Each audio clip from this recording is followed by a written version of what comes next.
What did Alex Pavlovic do wrong?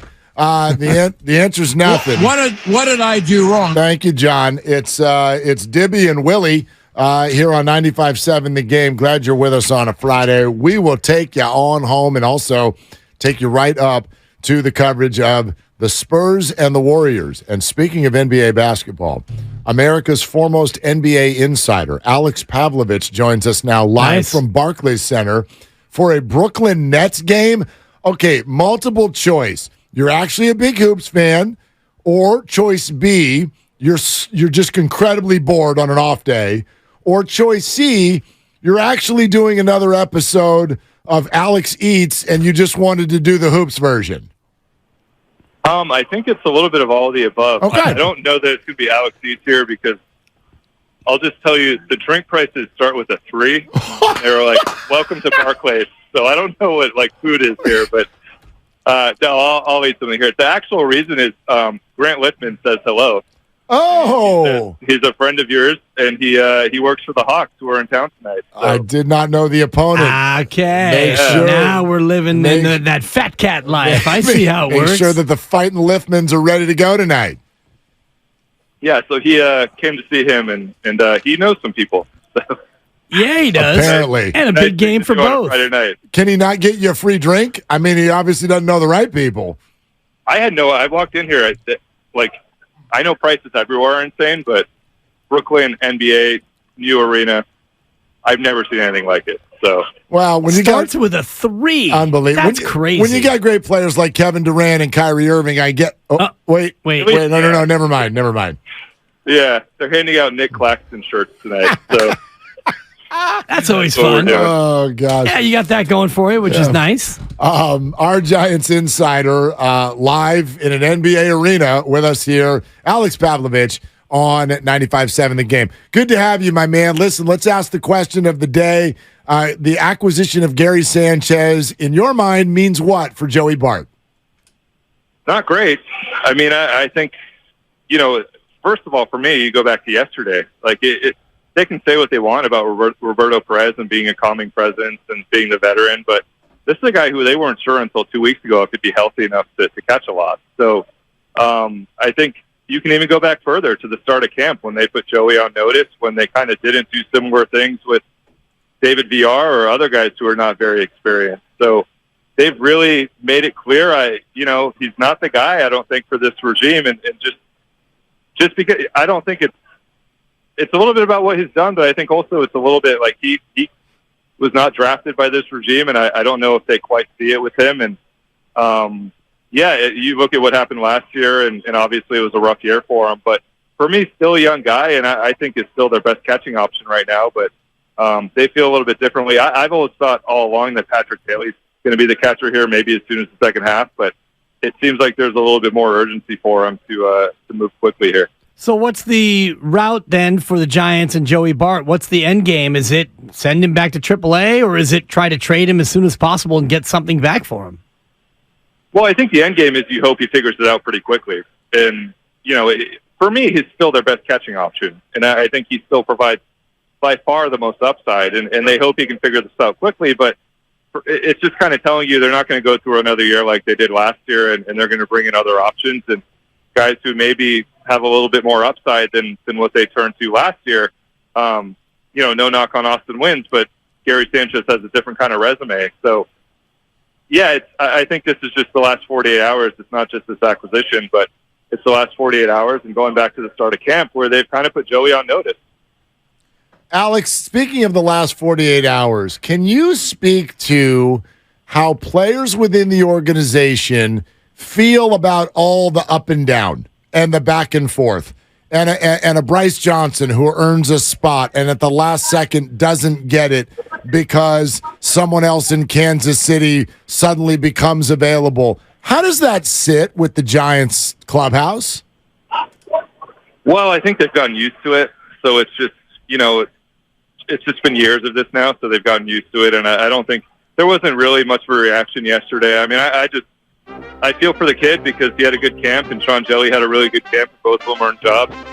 It's a little reminiscent of 2019, just making a move at the last second and bringing in somebody else. And it's not that it's not that you don't need it. It's just that they thought they were past that. And I think that's the disappointing part. Like, they really thought the solutions were in-house. And Farhan Zaidi said that a week ago. So the fact that they don't feel as strongly about those guys or just don't feel as strongly about keeping them up and letting them have that opening day honor, I think that's part of the disappointment. Is part of it, too, the idea of options and preserving guys' ability to still go up and down as many times as possible?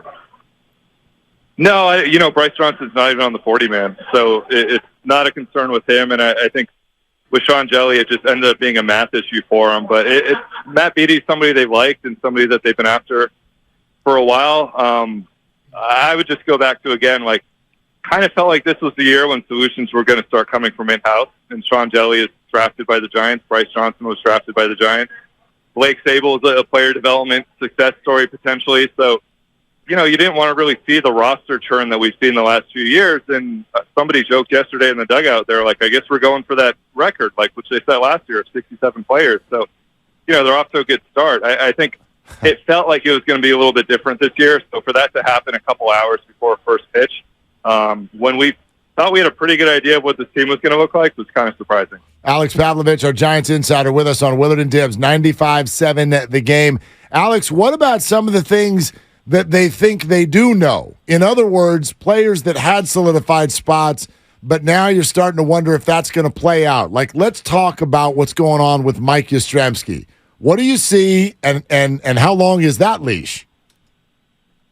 Yeah, I think it's pretty long with Mike. I mean, I know the overall numbers, and I know, honestly, just the way it looks when you watch it, but he's one of those guys who, over the course of a season, does a lot of little things, which is playing good defense, running the base as well.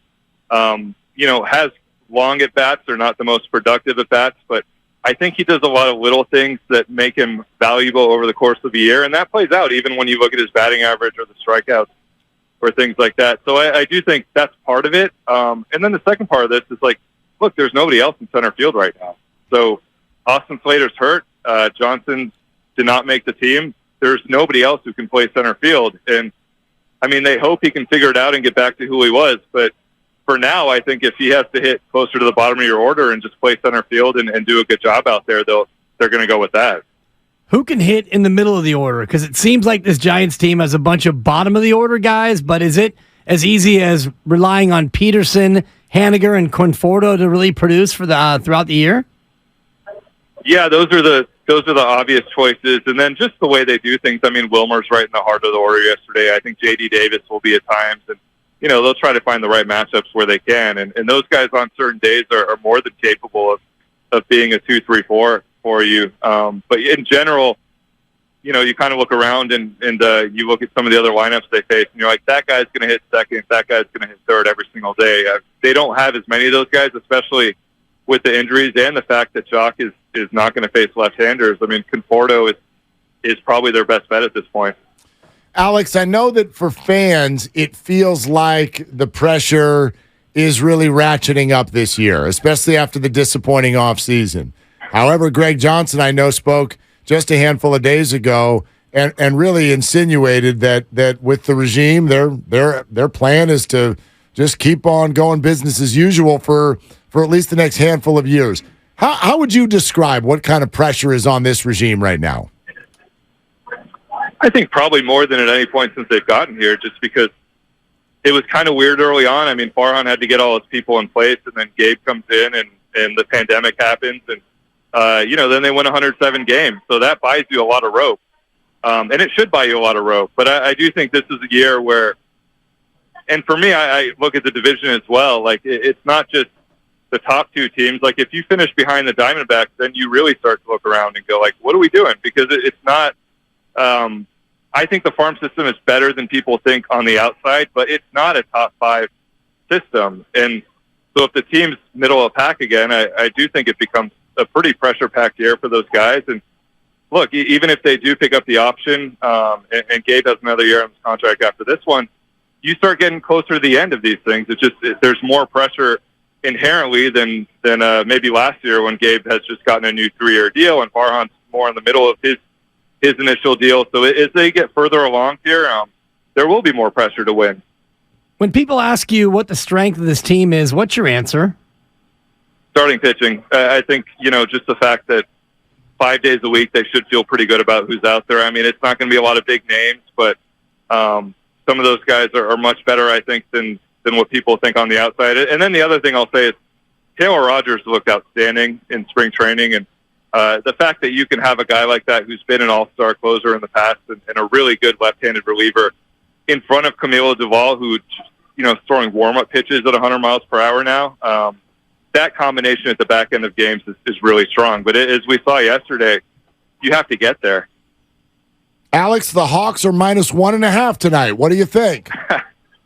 I have promised to be a Hawks fan tonight. Okay. So I'm all aboard. There it is. Hawks by a bucket, live from New York. The breakdown from our Giants insider, Alex Pavlovic. Good to talk to you, my friend. Hope to see you soon. All right, guys. Take care. All right, there he goes. There's Pavs on the road in New York doing what you do on off days in New York. You spend $30 for a drink is what you do. Exactly. I mean, that's a fun city to have an off day in. And I don't know really if I would is. choose going to a Brooklyn Nets game, but he has an in with Grant Liffman, his former colleague at NBC Sports Bay Area, so that makes sense. But otherwise, I would think of about 285 things I'd rather be doing.